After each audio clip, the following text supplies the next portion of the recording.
जो चाहोगे सो पाओगे। इस कहानी की शुरुआत से पहले मैं आपको बता देती हूँ कि कोई भी आध्यात्मिक बात हमें कहानी के रूप में ही क्यों समझाई जाती है।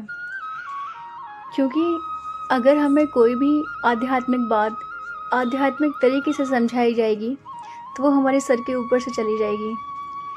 इसीलिए आध्यात्मिक भाषा को हम आम बोलचाल की भाषा में कहानियों के रूप में ही समझते हैं।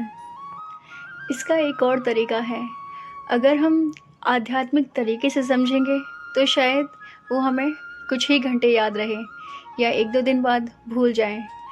पर कहानी हम नहीं भूल सकते, कहानी हमें काफ़ी समय तक याद रहती है।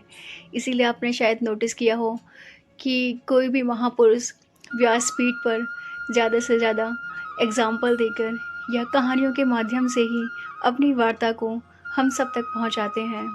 तो आइए इस कहानी की शुरुआत करते हैं। एक साधु थे। वह हर रोज़ घाट के किनारे बैठकर चिल्लाया करते थे, जो चाहोगे सो पाओगे, जो चाहोगे सो पाओगे। बहुत से लोग वहाँ से गुजरते, पर कोई भी उनकी बात पर ध्यान नहीं देता और सब उसे एक पागल आदमी समझते थे। एक दिन एक युवक वहाँ से गुजरा और उसने उस साधु की आवाज़ सुनी, जो चाहोगे सो पाओगे, जो चाहोगे सो पाओगे। और आवाज़ सुनते ही उसके पास चला गया। उसने साधु से पूछा, महाराज, आप क्या बोल रहे थे कि जो चाहोगे सो पाओगे? तो क्या आप मुझको वो दे सकते हैं जो मैं चाहता हूँ? साधु उसकी बात को सुनकर बोला, हाँ बेटा, तुम जो भी कुछ चाहते हो मैं उसे ज़रूर दूँगा, पर तुम्हें मेरी बात माननी होगी। लेकिन पहले ये तो बताओ कि तुम्हें आखिर चाहिए क्या? युवक बोला, मेरी एक ही ख्वाहिश है, मैं हीरों का बहुत बड़ा व्यापारी बनना चाहता हूँ।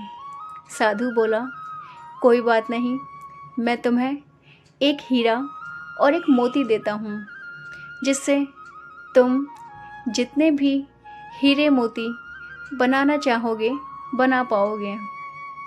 और ऐसा कहते हुए साधु ने अपना हाथ आदमी की हथेली पर रखते हुए कहा, पुत्र, मैं तुम्हें दुनिया का सबसे अनमोल हीरा दे रहा हूँ। लोग इसे समय कहते हैं। इसे तेजी से अपनी मुट्ठी में पकड़ लो और इसे कभी मत गंवाना। तुम इससे जितने चाहो उतने हीरे बना सकते हो। युवक अभी कुछ सोच ही रहा था कि साधु उसका दूसरी हथेली पकड़ते हुए बोले, पुत्र, इसे पकड़ो, यह दुनिया का सबसे कीमती मोती है। लोग इसे धैर्य कहते हैं। जब कभी समय देने के बावजूद परिणाम ना मिले, इस कीमती मोती को धारण कर लेना और याद रखना, जिसके पास यह मोती है वह दुनिया में कुछ भी प्राप्त कर सकता है।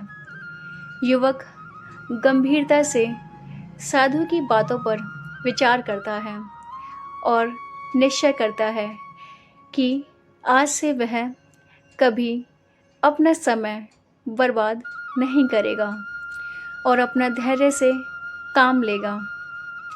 और ऐसा सोचकर वह हीरे के एक बहुत बड़े व्यापारी के यहाँ काम शुरू करता है और अपनी मेहनत और ईमानदारी के बल पर एक दिन खुद भी हीरों का बहुत बड़ा व्यापारी बनता है।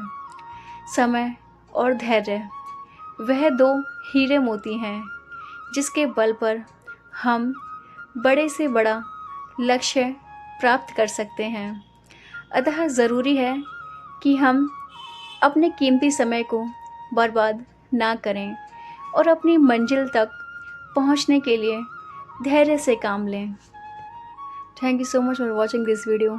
आई होप आपको इस कहानी का मर्म समझ में आया हो। अगर आपको ये कहानी अच्छी लगे तो वीडियो को लाइक करके चैनल को सब्सक्राइब करिएगा। Thank you.